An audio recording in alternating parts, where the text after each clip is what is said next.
Welcome to Show and Tell Saturdays on Tea Time with Afternoon Social. Join me as we hear from my guest for the week as she tells us about her business, products, services, podcasts, and other fun stuff. Grab your favorite cup of tea. It's party time. Good afternoon and welcome back to Tea Time with Afternoon Social. I'm Teresa Lauterbach, your host. And today is Show and Tell Saturdays. We have had a wonderful guest this weekend. Her name is Gina Ramsey, and she's joined us for the last couple of days with some great insights and some information about her achieving her milestones and checking off things off the bucket list. So go back and check out those videos if you haven't already. And today, though, she's going to share with us about the business of humor and how she's used humor to build a business through her writing, and she's got some other projects on the shelf that she's going to be rolling out here pretty soon. So thank you again for joining us, Gina. How are you today? I'm doing great. How are you? All right. Good. So what's this all about, the business of humor? Yeah, so there's a lot of different avenues for humor. Boy, that word was tough. But mine, I like to do fun things. I like to make people laugh. So I'm always doing silly faces and impersonations of different, folks. But I've had so many crazy mishaps happen to me in my life. And I've had people say, you got to write a book about those things. You got to tell those stories. And I knew with all my heart and soul that I needed to do a book. And my ultimate goal is to encourage others to find the funny in the mishaps that we experience. Just bring joy to our world. Our world is aching so much right now for happiness and joy and laughter. And so if I could impact one person and just bring on a smile or a giggle, I know that I've accomplished my goal. That'll cause ripple effects. Right. And so not only have you written books and stuff, are you getting more into speaking engagements and things like that now? Or yeah, I've been doing more and more podcast interviews. And then I also I'm one of 3 facilitators of a humor writers networking group. So we lead that. And so that's been on my things to do, the things to do check off list. Yeah. And then I also have been invited to one of the museums here in town I'm going to talk with the coordinator there. I think their idea is to have me come in and do some little writing classes, humor writing things. So I don't say no to anything. I mean, if it's something really bad, take this bag across the Mexican border, I will not be doing that. No. But when it comes to networking, opportunities, speaking engagements, I really feel like if you're asked to do something, you're going to come out with so much at the end of that. You're going to come out with a resource or a new friend, So I feel like there are opportunities. Right. And we talked that you're going to have a new series come out and you're doing some blogging. Have you thought about being a podcaster? I have. It's funny that you asked that. I had another podcaster ask me if I'm going to do that. And so he asked me, what's your podcast going to be called? And because I had talked to him about, telling someone what your intention is, and then that way they hold you accountable. Right. And I said, I don't have a title yet, but I really envision doing, I went to an event and I sat there and I met a few people, and it was one of these where it was a maker's market. So all the vendors there make their own things. And I met a few women there, older women who they spent their whole lives being caretakers. This one lady, she was a teacher for special ed classes, and now they're retired and they're finally living out their passion. Mm-hmm. And I thought, wow, wouldn't that be cool to highlight these people, not only in our community, but all over, women who have given and given and given. And now they're finally doing what they love so much. Yeah. So that's kind of, I don't know, like it might go in the funny direction, but it might be, just highlighting different wonderful people who are doing great things in our world. Right. And I think that women do have a lot of stories that they need to get out and they need to share. Yes. That's what Tea Time's about, is empowering and encouraging women to get out there and do and be what they need to be. Yeah. And, absolutely.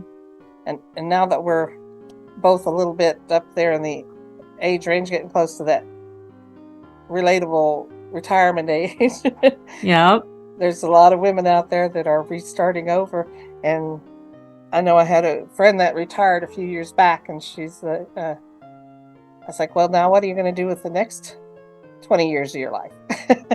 And didn't dawn on her that, hey, I could have a whole nother career for 20 years. Yeah. Because I'm still young. Yeah. Absolutely. So even though they retire, we're not old yet. We're just getting started on something new. Absolutely. Well, and I see, even myself, I've been a caregiver pretty much my whole married life. Since we had our son, he has disabilities. He's high functioning, but it's been a lot of work doing all those things for him, taking care of aging parents, and a lot of that falls on women.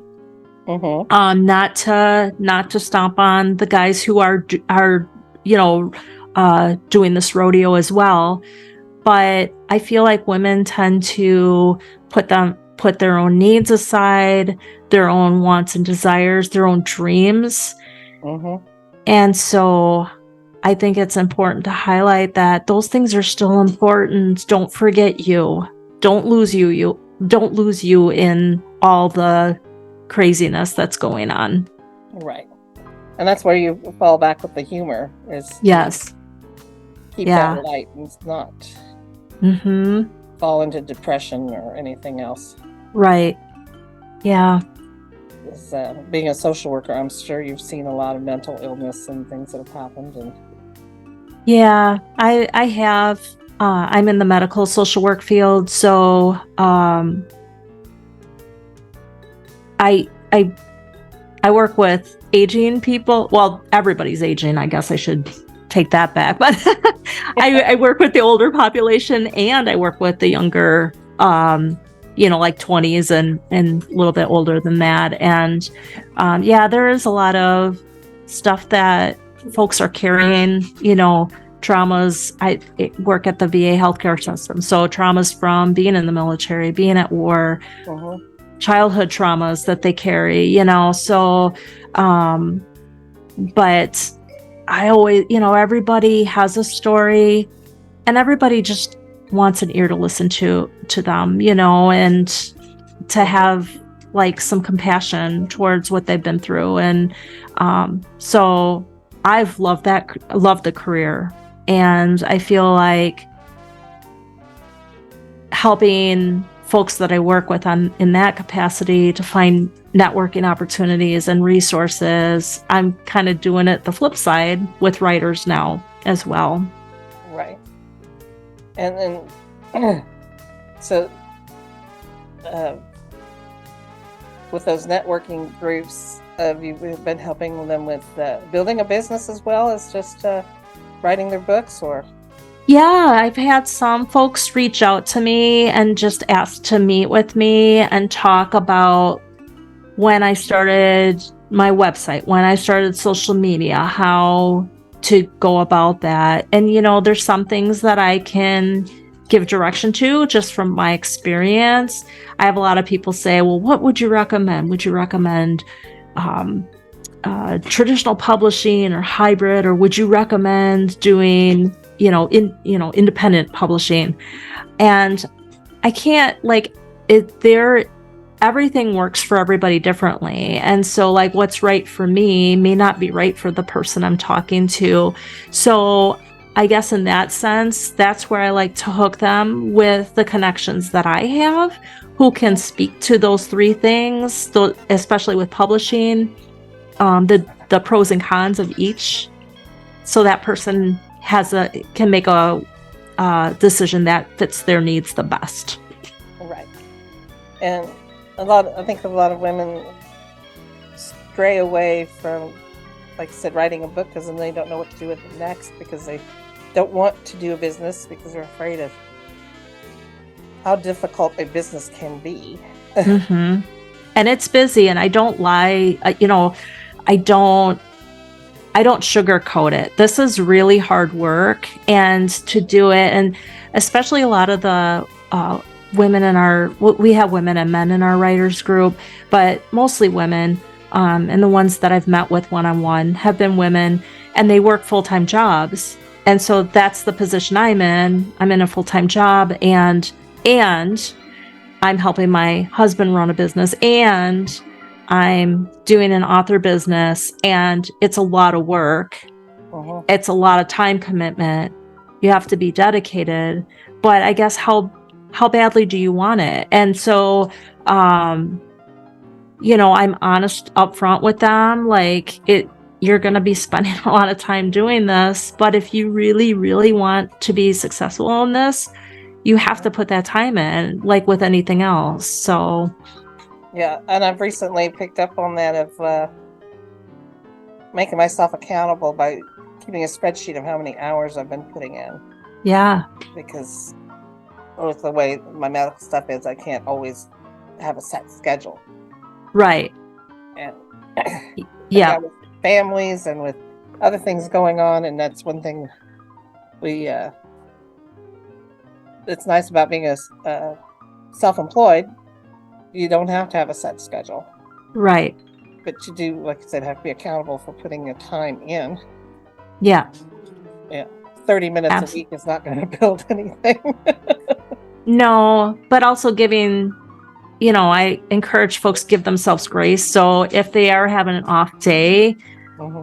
I mean, I just showed my husband my to-do list today, like pages. And, if there's things I don't get to today, I don't beat myself up over it. I just get to it tomorrow. And I encourage women, because we spend our whole lives beating ourselves up, and we need to stop doing that. We just need to be kind to ourselves. Mm-hmm. And so if it means not, putting the mail in the mailbox today to go out, okay, well, I can still do that tomorrow. It's fine. It's not, unless it's something that's super urgent, mm-hmm. Don't worry about it. You can get it done. Right. Did you have any other last bits of advice or tips for anyone trying to forge their way into writing or into a business? Or yeah, I just think that with anything, the business or writing, if there's something you are not really super good at or don't have a whole big knowledge base in, hire those people who do. Bring them on board, and then have them help you with it. Because I feel like you can't be an expert in everything, but if you're a writer, that might be your expertise. You know how to get the story on the page. So have those editors help you to brush that up and make it look completely fantastic. So that way you're successful in the end. And then put that time in. Reach out to podcasters, reach out to your community libraries, and make those connections. Well, thank you so much for joining us on this weekend for Tea Time with Afternoon Social. And we're glad that you were with us. As always, I'm going to put all of Gina's information in the comments below so that you can find her easily. And I'm looking forward to seeing what's coming up new with you, especially New Year with all your new projects coming. So thank you again for joining me, and we'll talk with you later. Sounds great. Thanks, Teresa.